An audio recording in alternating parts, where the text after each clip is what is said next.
Assalamualaikum warahmatullahi wabarakatuh. Kami sekolah di STA Bandung, jurusan Administrasi Publik.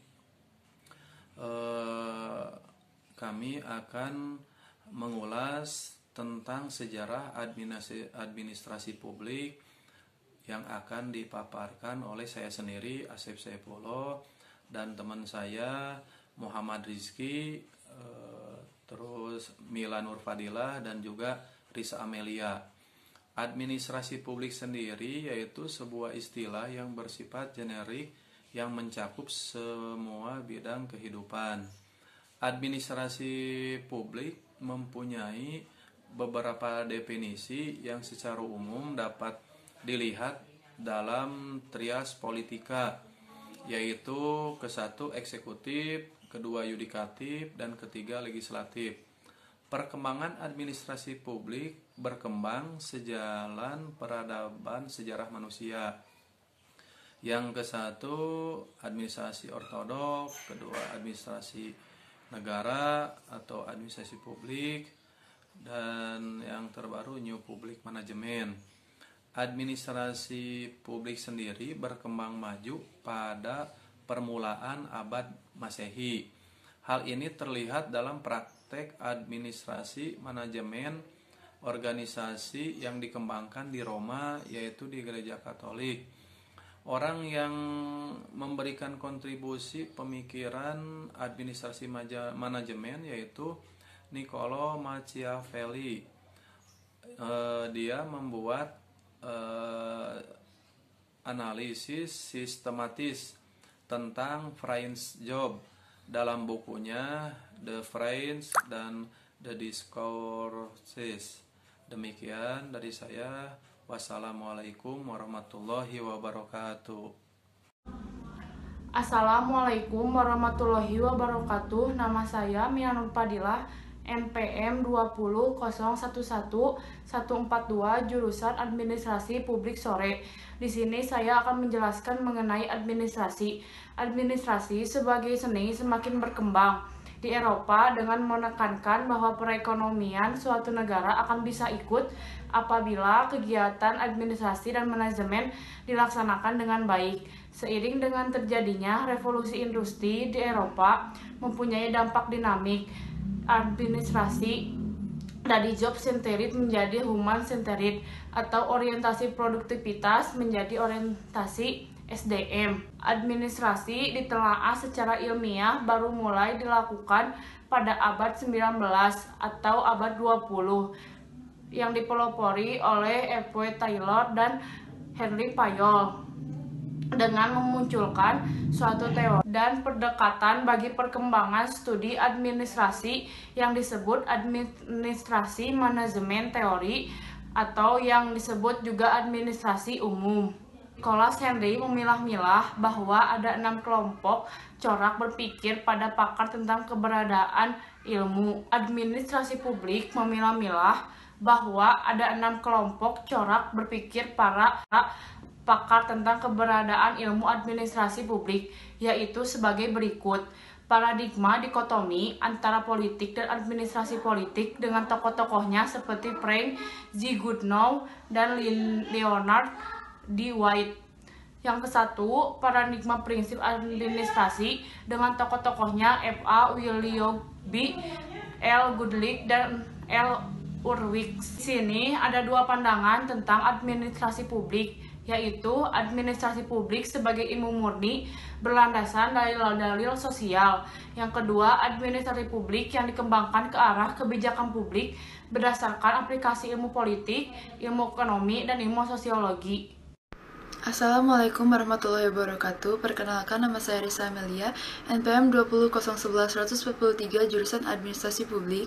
Ingin menjelaskan tentang paradigma kelembagaan dengan tokoh-tokohnya Charles L. Bloom, James D. Thomson, dan Amy T. Etzioni. Paradigma ini memandang administrasi publik bersifat internal, yaitu mempelajari perumusan dan implementasi kebijakan publik, dan sebagai ilmu politik yang bersifat eksternal, yang mempelajari masyarakat dan perubahan-perubahan politik. 1. Paradigma hubungan kemanusiaan dengan tokoh-tokohnya Francis Likert, Daniel Kahn, dan Robert Kahn. 2. Paradigma pilihan masyarakat umum dengan tokoh-tokohnya Vincent Ostrom, James Buchanan, dan Gordon Tullock. 3. Paradigma administrasi publik baru dengan tokoh-tokohnya Frank Marini dan Georgi H. Frederickson. Paradigma ini menganggap administrasi publik sebelumnya kurang perhatian terhadap perubahan sosial dan kurang memperhatikan tuntutan kebutuhan publik. Pada saat ini, telah berkembang administrasi publik yang menekankan pada pendekatan manajemen baru berorientasi pada pencapaian tujuan atau goal governance untuk memecahkan masalah-masalah publik dan populer dengan istilah reinventing government dan good governance. Paradigma baru ini berusaha menghilangkan praktek birokrasi yang terlalu hierarkis dan menyebabkan biaya operasional tinggi atau high cost economy. Sekian dan terima kasih. Assalamualaikum warahmatullahi wabarakatuh. Perkenalkan, nama saya Muhammad Rizky Maulana dari kelas Administrasi Publik Sore dengan nomor mahasiswa 200111139. Paradigma administrasi publik lama dikenal juga dengan sebutan administrasi publik tradisional atau klasik. Paradigma ini merupakan paradigma yang berkembang pada kelahiran ilmu administrasi publik. Tokoh paradigma ini antara lain adalah pelopor berdirinya ilmu administrasi publik, Woodrow Wilson dengan karyanya The Study of Administration tahun 1887 serta F.W. Taylor dengan bukunya Principles of Scientific Management. Dalam bukunya The Study of Administration, Wilson berpendapat bahwa problem utama yang dihadapi pemerintah eksekutif adalah rendahnya kapasitas administrasi. Untuk mengembangkan birokrasi, pemerintah yang efektif dan efisien, diperlukan pembaharuan administrasi pemerintahan dengan jalan meningkatkan profesionalisme manajemen administrasi publik. Untuk itu, diperlukan ilmu yang diarahkan untuk melakukan reformasi birokrasi dengan mencetak aparatur publik yang profesional dan non-partisan. Karena itu, tema dominan dari pemikiran Wilson adalah aparat atau birokrasi yang netral dari politik. Administrasi publik harus didasarkan dengan prinsip-prinsip manajemen ilmiah dan terpisah dari hiruk-pikuk kepentingan politik. Inilah yang dikenal sebagai konsep dikotomi politik dan administrasi. Administrasi publik merupakan pelaksanaan hukum publik secara detail dan terperinci. Karena itu, menjadi bidangnya birokrat teknis. Sedangkan politik menjadi bidangnya politisi. Ide-ide yang berkembang pada tahun 1900-an memperkuat paradigma dikotomi politik dan administrasi, seperti karya Frank Goodnow, Politics and Administration. Karya fenomenal lainnya adalah tulisan Frederick W. Taylor, Principles of Scientific Management tahun 1911.